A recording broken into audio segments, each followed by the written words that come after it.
The question nobody asks. Here's something I want you to think about for a moment. You probably already know what you should be doing with your money. Save more. Spend less on things that don't matter. Build a buffer. Invest something, anything, for the future. You know this. I know you know this. And yet, most people who know exactly what to do don't do it.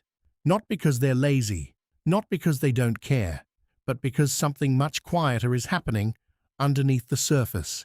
This video is about that something, and specifically about what happens when you give yourself exactly 90 days to interrupt it, not to fix everything, not to become a different person, just to reset. Let's talk about why that's harder than it sounds, and more importantly, why most people never even get to day one. Meet Marcus, a relatable portrait. Let me introduce you to someone. I'll call him Marcus. Marcus is 31. He works in marketing at a mid-sized tech company. He earns $62,000 a year, which, after federal and state taxes, becomes roughly $46,000 in take-home pay. That's about $3,830 a month hitting his account. Marcus is not struggling. By most definitions, he's doing fine.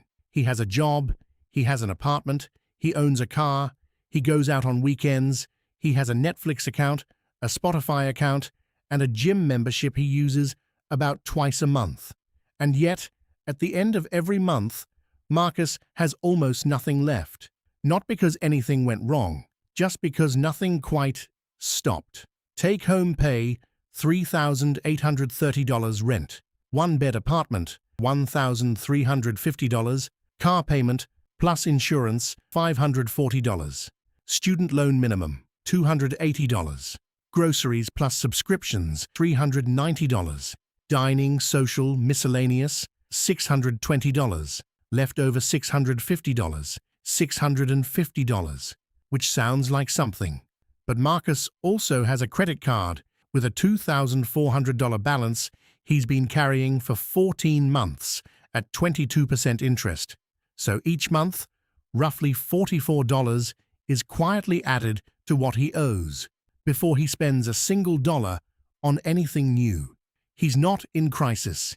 He's just leaking, slowly, consistently, and he knows it.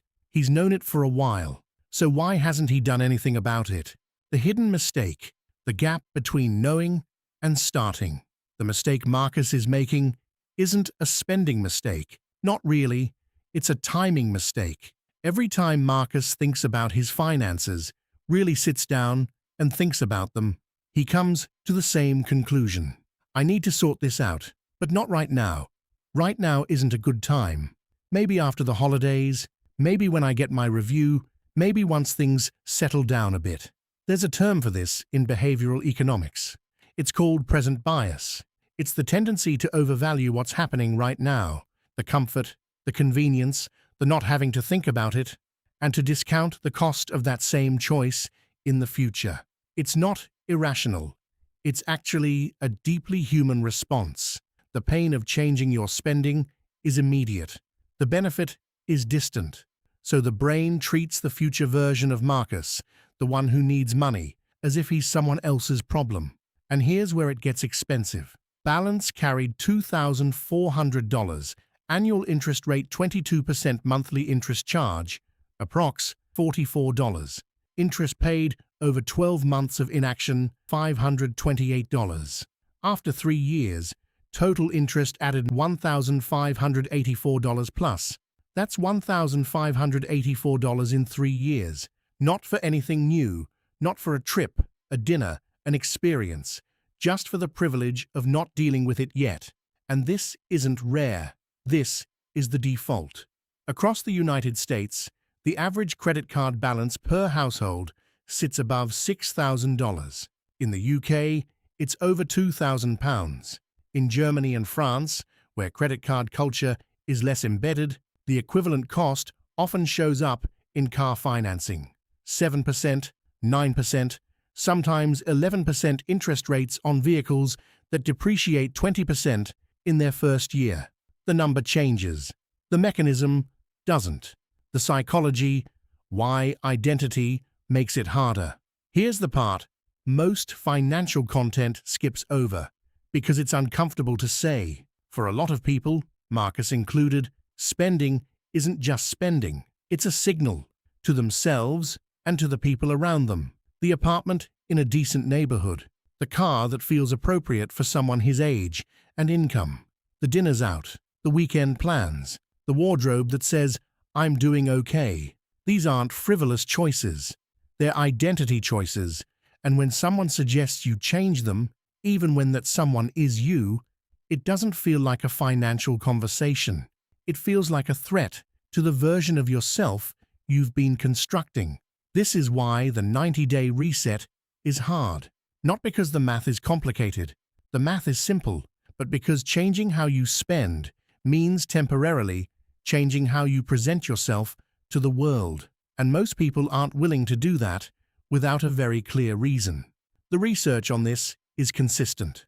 Studies from the University of Chicago and similar institutions have shown that people are significantly more likely to change financial behavior when they attach it to a concrete identity they want to grow into, not a sacrifice they're forced to make. The difference between "I'm cutting back because I can't afford this" and "I'm choosing not to spend on this because I'm building something" is not just semantic. It changes what the action feels like from the inside. The long-term picture, what inaction actually costs. Let's come back to Marcus, and let's run two versions of the next 5 years. In version 1, Marcus keeps doing what he's doing. He carries the credit card balance, he makes minimum payments, he saves a little when he can, but nothing consistent. At the end of 5 years, his net financial position has moved, but slowly. He's paid off a portion of the card. He has maybe $4,000 to $6,000 in savings. He hasn't done anything dramatically wrong. He just hasn't done much right either. The 90-day reset, then consistent action, month 1 to 3, spending audit plus card payoff plan, card cleared by month 8, extra $300 per month, plus $528 per year, saved in interest $400 per month, invested from month 9 onward, 7% average, approximately $28,000 at year 5. Difference versus version 1, plus $22,000 to $24,000. $22,000, not from a raise, not from a windfall, from redirecting money that was already passing through his hands every month, just in a different direction. This is not a dramatic transformation. It's a quiet one, which is exactly why it's easy to postpone. Nothing about it feels urgent until the 5 years have passed. How financially aware people actually think about this. People who have successfully done a financial reset, and I've spoken to a number of them across different income levels, different countries, they almost never describe it as discipline. They rarely talk about sacrifice. What they usually say is something closer to, "I started paying attention." That sounds simple, but it has a specific meaning. Paying attention, in this context, means spending 30 days doing nothing except watching where your money actually goes. Not where you think it goes. Not where your budget says it should go. Where it actually goes. Most people, when they do this for the first time, are surprised. Not by the big categories, rent, car, groceries, they know those. They're surprised by the small recurring costs that have become invisible. The $14.99 software subscription from 2 years ago. The extra streaming platform nobody watches. The contactless payment habit at the coffee shop that adds up to $90 a month without ever feeling like a decision. None of these are moral failures. They're just noise. And noise is expensive. Month 2 is where they make decisions, not rules. The distinction matters. Rules feel like restrictions. Decisions feel like choices. And when something feels like a choice you made rather than a rule imposed on you, you're significantly more likely to maintain it. Month 3 is where something shifts. By this point, the spending audit is done. The obvious leaks have been addressed. And for the first time in a while, there's a small but real amount of money at the end of each month that isn't spoken for. That feeling of margin, even modest margin, is what behavioral researchers call a keystone change. It opens the door to other changes, not because willpower suddenly increased, but because the experience of having control, even briefly, changes how you relate to money going forward. The one thing, and a quiet close, I want to close with something practical, not a list, just one thing. If you take anything from this video, take this. The 90-day reset doesn't start with a spreadsheet.